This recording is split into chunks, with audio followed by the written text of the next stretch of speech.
Thank you also for coming. Now we've got there we go. We've got a title.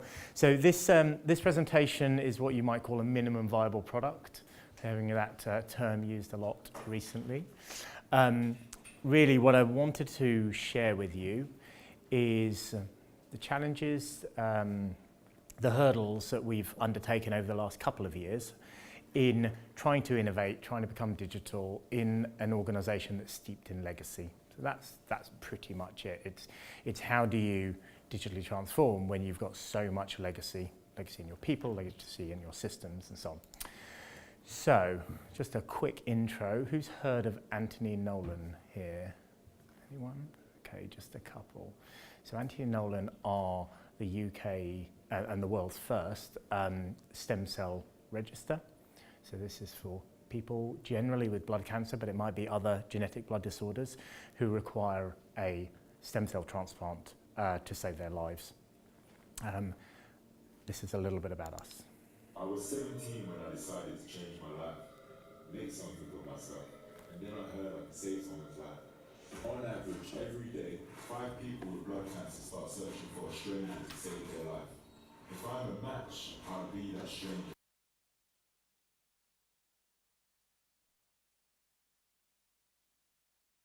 Oh, really? You? The campaign we launched a couple of weeks ago, and what you saw up there really was a result of research, data and analysis, and it's about really addressing the gap in the stem cell register, and that gap predominantly is young men particularly, and ideally from mixed ethnicity or minority background. That's where the biggest gap is, that's where the biggest uptake is, that's where the least served population is effectively. So Anthony Nolan, this little chap here with his mother Shirley, needed a stem cell transplant a few years ago now, about 40-something years ago, and there was no way of finding an unrelated donor. So normally you would go to a sibling who might be a match, but if you didn't have a sibling or a sibling that matched your DNA type, then there was nowhere to go. So his mother set up the world's first registry. That has grown and expanded. 40 odd years on, we're here to save and improve the lives of everyone who needs a stem cell transplant. The primary reason being blood cancer. 90% of the patients that require a stem cell transplant have blood cancer. The other 10% currently are genetic blood disorders, but in the future it might be other things such as multiple sclerosis and various other immunodeficiency issues. And this is our size, again, an idea of the scope. I came on board a couple of years ago, and the organisation had been motoring along since 1974. We have our own research in-house, our own laboratories division, our own fundraising, marketing, communication, and the general operations of building up a register and sharing with people. And that's just to give you a little bit of context, okay? So it's probably enough about Anthony Nolan. And this is about the starting point. So when I started, I mentioned this is about digital transformation on a legacy platform. So we're more down on the bottom left because you've got layers and layers and layers of legacy systems, legacy processes, legacy culture, and how do you digitally transform compared to a Greenfield where you can say, okay, I'm Box, I know what I want to deliver, I'm going to go out there and build it, I'm going to build it fast, and you haven't got that baggage. So we came into this with a little bit of baggage. And we came into an environment that was limited in terms of the money that had been put into IT. In fact, when challenged last month, the CEO simply said, you know, I didn't put money into IT because I didn't see it as a priority. We're here to save lives, patients, nurses, those types of things, not technology. But that's caught up now. It's a limited business understanding. We have senior directors who will often say, oh, I don't really understand technology. You can just make it work, get a system, make it work, but I don't really understand technology. And then just every time we hear I don't understand technology isn't making you understand technology any better. Hopefully you can relate to some of this. And very little in the way of technology successes, very little. The last system we implemented really was a Microsoft Dynamics CRM. It took 4 to 5 years 425 rather than 45, although it could have taken 45 years, to implement and get successful. Actually, the end product's really good, but it took a long time to get there in many, many different iterations. So much so that the CRM development team got ripped out of IT and taken into the core business unit to deliver it because they had no trust in technology. But having said all that, we have a board of directors who are saying we need to be more digital. We need to have more apps and portals and things and stuff. We must do it, otherwise we'll die like the travel agents, the income of the change in the travel agency market. So you've got quite a position here. I think you've got the desire, but not necessarily the capability. And 5 is a badge I should probably wear as the 5th IT director in a period of 5 years. I came into an interesting starting point. So what were the failures of the past? I don't know. I've never spoken to those people, but I've got to do something different. I'm just about to hit my 2-year anniversary, so I think I've made it. So we come into meetings and think, great, we've got a shiny new IT director. Let's do it. We're going to digitally transform now. And so you'd get a lot of questions like this. You know, what are we going to do to replace it? How much is it going to cost? Not what does the architecture look like? Just simply, how much is it going to cost and when are we going to get it? And the question is like, what is it? What is it? It's like, well, a portal thing for the NHS or something like that. And the answer I gave was, I don't know. And I dwell on that because that was 3, 4, 5 months in. You've got this person in to come and transform your business, do a digital transformation. And this person's sitting there saying, I don't know. So you're thinking, well, this person's incompetent. I mean, you know, I've got to go and find someone who does know. But the answer is no one knows. No one knows until we understand our problems, our requirements, our data, our competencies. You can't just answer the question. And it got to a point where I had to at one point say, look, I could give you an answer. I could say it's going to cost £5 million. It's going to take 2.5 years. I need 20 people and it'll be delivered in quarterly increments, okay? But I'm just making that up. And I'm guessing that all of my predecessors, all 4 of my predecessors, will have buckled and just answered the question, put in an architecture and started delivering it. So my question to them was, how many of those panned out? How many of those delivered? So they asked the question, they got a project plan, did they actually deliver? And the answer is no, they didn't. So say it's going to take time and we can't rush this. So the journey, I indicate baby steps here, but the journey was around 3 main areas. So the people and the culture, I think we all know that's probably one of the most important components there. The technology, the architecture, and the tools and the processes and how to kind of weave it all together. So starting with the people and the culture, we look at our team and what we realize is that we have 3 core systems. One is 25 years old. It's written in VB6. It's still written in VB6. It's still modified in VB6. And the guy, he didn't write it. He inherited it 25 years ago. So he says, I don't really know the system because I only just inherited it 25 years ago. You've got one guy. And if that platform goes down, it's the whole business gone with one person. Then you've got another system which is quite new. It's 15 years old. It's another guy, written in VB.net, I think. And then you've got another system which is Dynamics, CRM, which has got one consultant or one contractor on it. And that's it, completely siloed, 3 core systems, 3 people. They don't know each other's systems at all. And all the data that moves around each other, they don't talk to each other about. They'll just grab the data they need and they'll make a copy of it and another copy and another copy. So there's SSIS, SSRS type integration services all over the shop.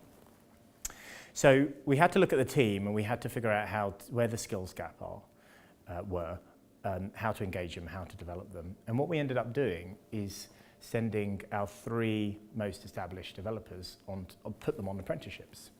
So Mr. I've been here 25 years, I'm actually not that far off from retirement, is now an apprentice. He's on an 18-month apprenticeship to learn how to develop .NET running in Azure. Okay. We tried something different actually to start with. We tried using a third party to do the development, and then he would learn alongside them. But what we realised is that the cost, the day rate we were paying for that development, it was slowing them down so much, it was costing a fortune. And it wasn't a great way for him to learn because it was just too fast. So he said, okay, let's go back to basics, put you on this apprenticeship. And then the business, and this was really key. So the business, we had to start getting the right noises out of them. So we use the word agile a bit too much, and they're like, but they don't really understand what it means. Budget, interestingly, I mean, often budget is an issue, isn't it? But budget wasn't an issue. It was just, here's the money, go and spend it, make it happen. But money is not going to make it happen. People, culture, and engagement. So what we did was we used simple examples, kind of quick wins. But we got them to understand that no, that IT doesn't deliver systems, that we all collaboratively deliver systems, and therefore no subject matter expert means no system, plain and simple. So the most recent budgeting cycle effectively has subject matter experts. Divisions know that without standing up the expertise and making them available on a regular basis, not just for a one-off project bit, but constant sprint reviews, demos, testing, without those people, there is no system whatsoever. And we've managed to get that into the standard. And then we had to give them a taste. We have to get some kind of quick wins wherever we possibly can, and demonstrating that failure wasn't a bad thing. Difficult to do when you do a 5-year-long project. So one of the first things I did was can a project which had been going for 5 years and was just about to launch, but it had been written in a way that wasn't scalable, that wasn't supportable, that wasn't adaptable, and whilst it could have gone in and it would have worked on day 1, by month 6 it will be a headache, and by year 5 it would be a nightmare. And the developer was just about to go on maternity leave, so she was quickly trying to get it live just before she went on maternity leave. And go, well, no one can support this, so it definitely can't go live. So we've ended up having to rebuild that platform from the ground up, but with a completely flexible and scalable way. And sometimes it's hard to get people's attention. So when I say that is everyone's got priorities, everyone's got conflicting priorities. The last few months, as you can imagine, there's been a lot of time spent on a particular project, which we shan't talk about. But pretty much, if it wasn't that project, then we're not doing anything. Which interestingly led us to the most fantastic project of all, which is I talked about integration and SSIS and SSRS and all of that stuff. And we realized to go to every single one of the forms that we have as an organization, and there's about 70 or 80 different forms, web forms all over the organization, that require consent or data gathering. We needed to change the tick box and the channels and the consent.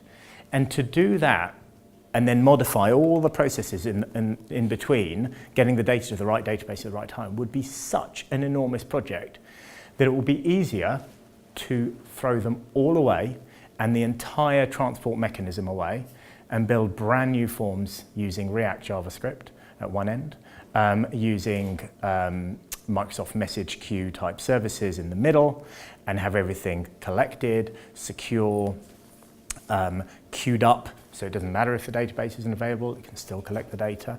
And that's effectively what we did. So we're able to decommission one of our 3 behemoths, which will be finished in the next few weeks, and replace every single form in the organization so that it can be developed by anyone, it can be modified really easily. In fact, we went out with our first campaign, pretty poorly designed, so I said, change it. I said, well, I can't change it. I said, well, you have to change it because the whole point of the new development is it's evergreen, it's adaptable.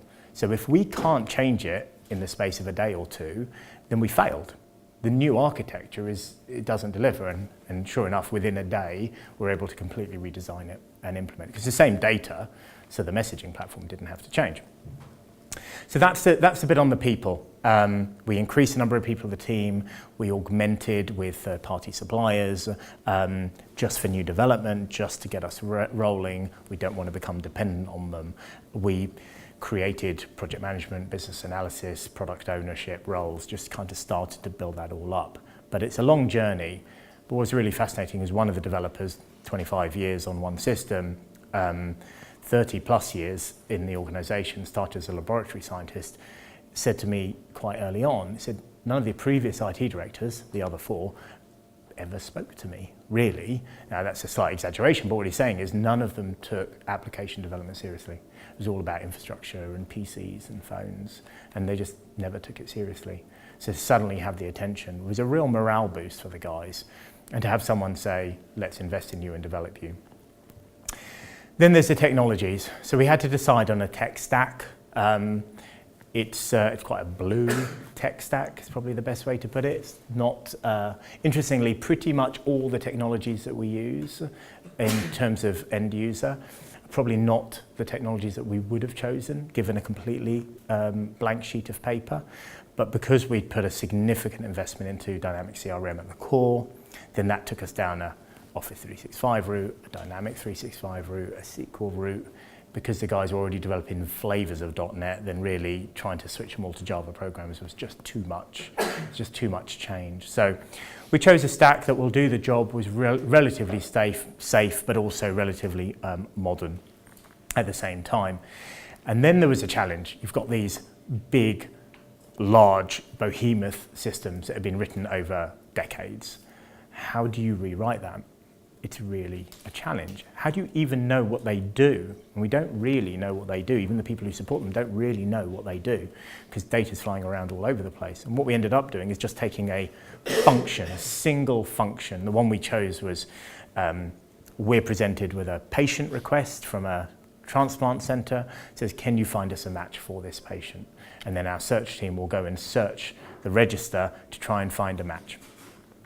And that's it, just that function. And then what we did with that function was we say, okay, what data does this function need? So we're now working into a service-oriented architecture and microservices, and identify the bits of data that it needs and created the service. So now those bits of data are owned by that service. There's a lot of data around, but at least those bits of data are now owned by that service. Anyone else wanting to touch that data has got to go through the service. No more scripts, no more copies. Now, if you increment that up over 1, 2, 3 years, you end up delivering every function the business needs.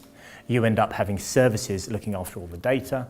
And then when you're finished, you can then move the data if you want to, because we don't want to mess with this data. We don't want to mess with the systems. We don't want stuff to stop working. So they end up with 2 systems in parallel, but the data does not get touched. So they literally end up with a GUI, effectively, to a legacy platform. We had to build some standards and use the cloud wherever we possibly can. We didn't want to invent anything that didn't need to be invented. That was absolutely key. So if we can put it in the cloud, we'll put it in the cloud, and we'll take it as high as we possibly can. So no infrastructure, no backup, no DR, make sure that's all taken care of right up to the application level, and use app services to be able to deliver that. And then as we go along, make sure we've got our standards. So they might be security standards, might be privacy by design standards, might be common code use. We've already modified those as we go along.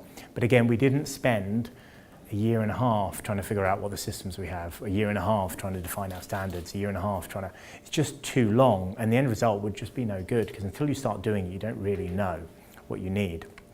Had to maintain a level of governance, but not overly so. And when I arrived, there was just some new governance had been put in, but it ended up with paperwork like this, big meetings, but no one read any of it, no one looked at any of it. Even the board were just going, well, there's a lot of paper, it must be under control then. So now we do the documentation that we need for support, and the primary objective is all developers can work on all systems. That's the end result. Some really simple targets.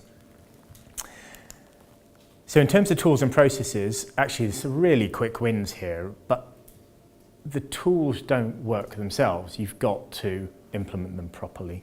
So I'm sure many of your companies use Jira for software development. It takes a certain amount of time, it takes a certain amount of effort and expertise to be able to build it so that it works properly for your organization, rather than Jira makes me do this, or this process doesn't do that, or I never got that ticket, or it needs a bit of maintenance. So we built it from the ground up, and we got people enthused by it, to the point now where Jira and Confluence are now used across the whole organization willingly. They've come and asked us for it. We haven't imposed it on anybody, for documentation, for their wikis, for their knowledge base. The data community in particular put everything into Confluence, and suddenly they've got a way of communicating with each other. I say address your infrastructure issues. I mean, that's a given. It's really difficult to have credibility when your CEO still has a BlackBerry and it doesn't work. It's really hard. And when it takes a year plus to fix or replace that BlackBerry, you can't get too bullish, you can't get too cocky until you get the basics right. So address your infrastructure issues, and that allows you to put in place communication tools. So communication tools like Slack is the one that the developers used. We've put in Skype.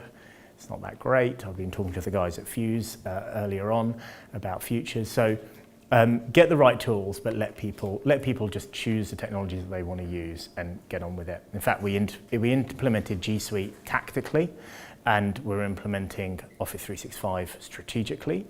But everyone's just latching onto G Suite. There's been no rollout, there's been no communication, there's been no training, but we're licensed for it. They're just using it, and people are having Google Hangouts left, right, and center. They're using Google Docs left, right, and center because it works.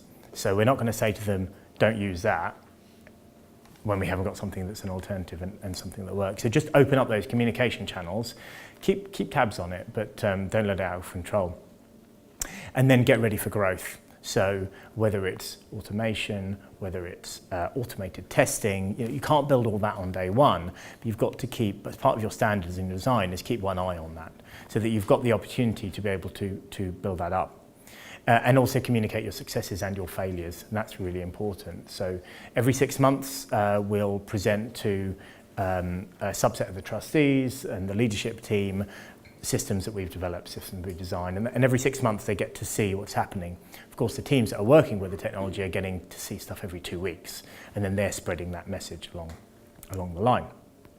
So one other thing I'll mention is data.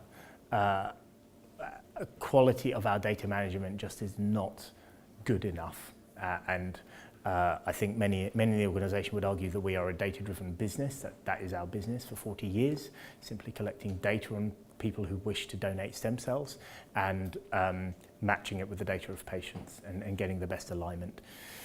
So we're taking the bull by the horns on this one, and we decided to create a centralised virtual data team. So we didn't want to centralise the function. That wouldn't work. There wouldn't be enough trust within the divisions. But we didn't want a completely disparate data team, one in each division, which is what we have now, where they don't really engage with each other. So we've created a culture where the data team, the representatives from each division get together every month, and they've formed a data operating group. And now we'll be implementing effectively a CDO, head of data, head of insight, whatever she wants to call herself, but ultimately getting control of the data, because everyone's asking for insight, but if the data's not right, we're not going to be able to get any insight. We have had a team go off and try and do some insight work, and when they presented it, we just said, what was the point of that, quite frankly, because the data's not reliable, and so it doesn't give us anything. So we've got to get on top of the basics, and getting on top of the basics takes some time. So talking of data, we implemented a tool called Alteryx. I don't know if anyone's heard of Alteryx. It's pretty cool. Can we get that on the record for when we next do our contract renegotiation? Because it's also pretty expensive. And this is how the data team now build Alteryx workflows to be able to get their data out.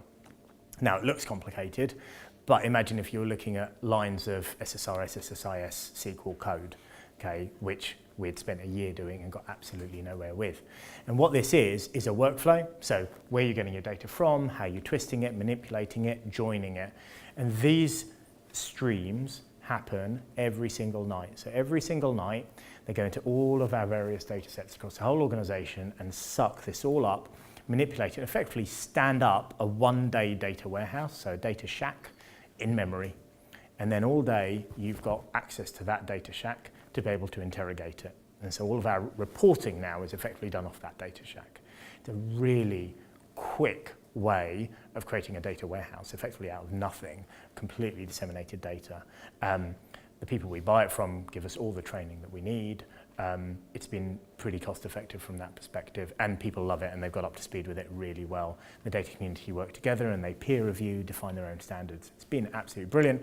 And then we're able to do some pretty Tableau pictures, okay? But we weren't able to even do the pretty Tableau pictures before. But we can take that data and we can have a look at the Great North Run and just see where the participants who ran for us and raised sponsorship money for us for the Great North Run came from, what their motivation was, how they got in, age bands and so on. Starts to be able to give us some insight. Now we've built that, that's there, that's running. So every event that comes through the pipeline, we can just generate the report and see what's happening.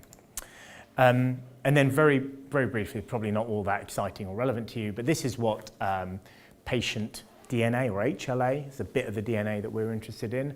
That's the VB6 screen, and the size is, I don't know, 400 by 600 or something like that, and that's it. It cannot be scaled.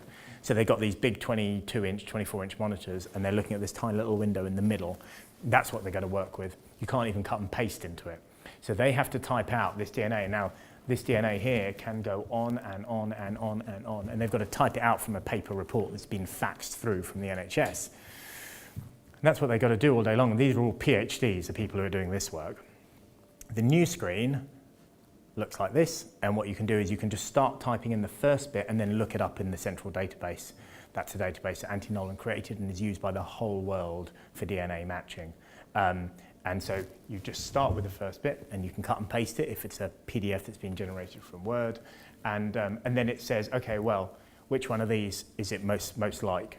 So it's a really simple, relatively simple. What we'd love to do is put an API in front of it and tell the NHS to squirt it in through this API, but NHS. And then when we would search for a donor, so the first thing we did was searching for a donor and creating those reports. And when we would search for a donor, we would use a report like this, and now it looks like that.